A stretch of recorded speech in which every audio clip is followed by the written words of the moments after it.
पहलगाम में हुए आतंकी हमले से देश भर के पर्यटकों में बेशक थोड़ा सा डर जरूर पैदा हुआ है, लेकिन शिव भक्तों की आस्था में कोई खास फर्क नहीं पड़ा है।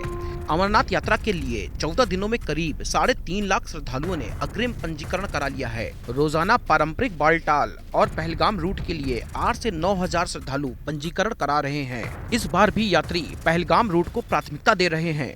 पिछले साल की तुलना में अब तक औसतन 20% अधिक पंजीकरण हुआ है।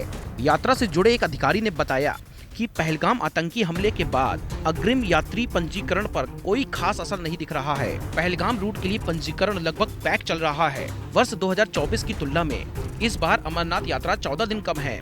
इस बार 38 दिन की यात्रा 3 जुलाई से शुरू हो रही है।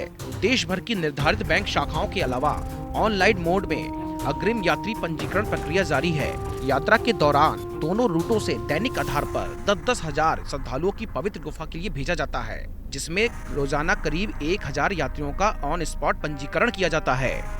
इसमें अधिकांश यात्री तो बालटाल रूट को ही प्राथमिकता देते हैं, क्योंकि बालटाल से पवित्र गुफा तक दर्शन कर वापसी के लिए 28 किलोमीटर का सफर एक दिन में ही पूरा कर लिया जाता है। पहलगाम से पवित्र गुफा तक 48 किलोमीटर का सफर तय करना पड़ता है, जिसमें 2 से 3 दिन लग जाते हैं। मगर इस रूट पर श्रद्धालु अपार प्राकृतिक और विहंगम दृश्यों का आनंद लेते हैं। इस ट्रैक पर पहलगाम से 16 किलोमीटर की दूरी पर पहला पड़ाव चंदनबाड़ी पड़ता है। इसके बाद पिस्सू टाप, शेषनाग, पंचतरणी से होते हुए पवित्र गुफा तक पहुंचा जा सकता है। पहलगाम आतंकी हमले के बाद पर्यटक श्री माता वैष्णो देवी के दर्शन कर कश्मीर के बजाय जिले के दूसरे सबसे बड़े धार्मिक स्थल शिवखोड़ी धाम जा रहे हैं। 22 अप्रैल को हुए आतंकी हमले के अगले दिन नाम मात्र श्रद्धालु शिवखोड़ी पहुंचे थे, लेकिन इसके बाद यात्रियों की संख्या लगातार बढ़ रही है। कटरा से शिवखोड़ी जाने वाले श्रद्धालु जिला मुख्यालय से 4 किलोमीटर की दूरी पर दरिया चिनाब में राफ्टिंग का भी लुत्फ उठा रहे हैं।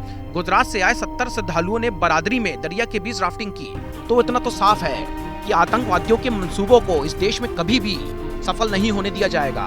ना यह देश रुकेगा, ना कभी यह देश झुकने वाला है। विकास कार्यों में किसी भी प्रकार की कोई भी कमी नहीं आने पाएगी। ये इस देश के प्रत्येक नागरिकों को भरोसा है और इस देश की सरकार ने भी यही भरोसा उन लोगों पर कायम किया हुआ है। डिजिटल डेस्क, हिंदी खबर।